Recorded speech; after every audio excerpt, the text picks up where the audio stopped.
खबरों में आगे बढ़ते हैं। नदवई से कांग्रेस विधायक के जोगेंद्र अवाना ने मध्य प्रदेश चुनाव प्रचार से लौटने के बाद अपने सरकारी आवास पर जन सुनवाई की। इस दौरान विधानसभा क्षेत्र के लोगों की समस्याएं सुनकर अधिकारियों को जरूरी दिशा निर्देश दिए गए। इस दौरान न्यूज इंडिया संवाददाता लोकेश नागर ने विधायक जोगेंद्र अवाना से खास बातचीत की। मध्य प्रदेश की 28 सीटों पर उपचुनाव के लिए मतदान 3 नवंबर को होना है। हमारे साथ नदबई से विधायक जोगेंद्र अवाना जी, जिन्हें कांग्रेस पार्टी ने एक प्रभारी के रूप में विभिन्न विधानसभा क्षेत्रों में चुनाव प्रचार की जिम्मेदारी दी। विधायक महोदय, किस तरह का माहौल मध्य प्रदेश में इस समय चुनावी सरगर्मियां तेज हैं, तो किस तरह का माहौल वहां देखने को मिला और क्या उम्मीद करते हैं कांग्रेस को किस प्रकार के रिजल्ट इस उपचुनाव में मिलने वाले हैं?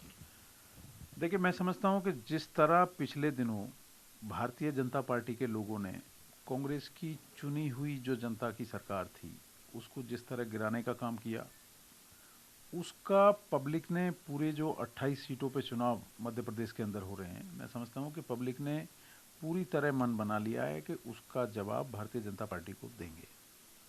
जौरा विधानसभा में मुझे लगाया गया है पार्टी हाईकमान द्वारा। जौरा की स्थिति बहुत मजबूत स्थिति है। वहाँ से हमारे कांग्रेस के उम्मीदवार हैं पंकज उपाध्याय जी, वो बहुत मजबूती के साथ में चुनाव लड़ रहे हैं। और मेरा ये मानना है कि राजस्थान में जब 3 तारीख को चुनाव होगा, 10 तारीख को जब रिजल्ट आएगा, निश्चित तौर पे कांग्रेस की सरकार बनेगी। मध्य प्रदेश चुनाव की बात हुई, राजस्थान में भी पंचायत चुनाव का एक चरण बाकी है, क्योंकि पंचायत समिति प्रधान और जिला प्रमुख चुने जाने। आपके विधानसभा क्षेत्र में और ओवरऑल बात करें कांग्रेस की, तो संगठन के रूप में किस तरह की वहाँ तैयारी हो रही है, क्योंकि काफ़ी जोश इस समय ग्रामीण जो क्षेत्र है उसमें जनप्रतिनिधियों को इन चुनावों को लेकर देखा जा रहा है? देखिए, कांग्रेस, चाहे मेरा जनपद हो, मेरी विधानसभा नदवई हो, पूरे प्रदेश के अंदर कांग्रेस पार्टी बहुत मजबूत है।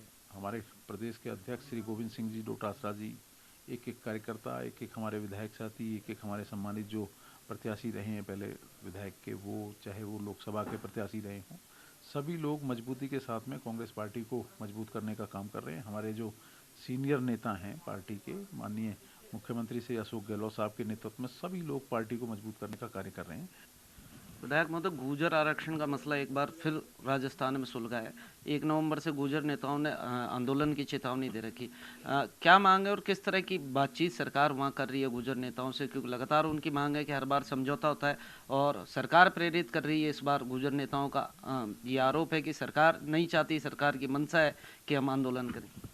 देखिए, एक चीज़ मैं स्पष्ट कर दूँ, कांग्रेस पार्टी के मुखिया और इस सूबे के मुख्यमंत्री श्री अशोक गहलोत साहब की नीति और नीयत दोनों बहुत साफ है गुर्जर आरक्षण को लेके। अगर उनकी नीति और नीयत साफ नहीं होती तो सबसे पहले जब हाउस चला 2019 में, तो 16 फरवरी को गुर्जरों को 4% आरक्षण नहीं मिलता। आपने देखा होगा कि पिछली सरकार जो भारतीय जनता पार्टी की थी, उसमें हमारे 72-73 जो निर्दोष लोग थे, नौजवान जो साथी थे, उनको मौत के घाट बीजेपी की सरकार ने उतारा। और दूसरी तरफ श्री अशोक गहलोत साहब ने 72-73 डंडे नहीं चलने दिए, उसके बाद भी आरक्षण दिया। हाँ, ये जरूर है कुछ भर्तियों में नहीं मिल पा रहा है। जो प्रक्रियाधीन भर्ती हैं उनमें कुछ कहीं ना कहीं कुछ टेक्निकल प्रॉब्लम्स हैं, जिसको लेके आदरणीय श्री कर्नल किरोड़ी जी बैसला जी, उनकी पूरी टीम माननीय श्री अशोक गहलोत साहब के संपर्क में है। यहाँ पे एक कमेटी बनी हुई है, उस कमेटी में भी वो सारा कार्य चल रहा है। आज भी उसको लेके एक बैठक का आयोजन किया गया है। मैं समझता हूँ कि यहाँ आंदोलन जैसी आवश्यकता नहीं पड़ेगी, क्योंकि गहलोत साहब जो भी निर्णय लेते हैं, जो भी कार्य करते हैं, वो बहुत सूझबूझ के साथ में करते हैं।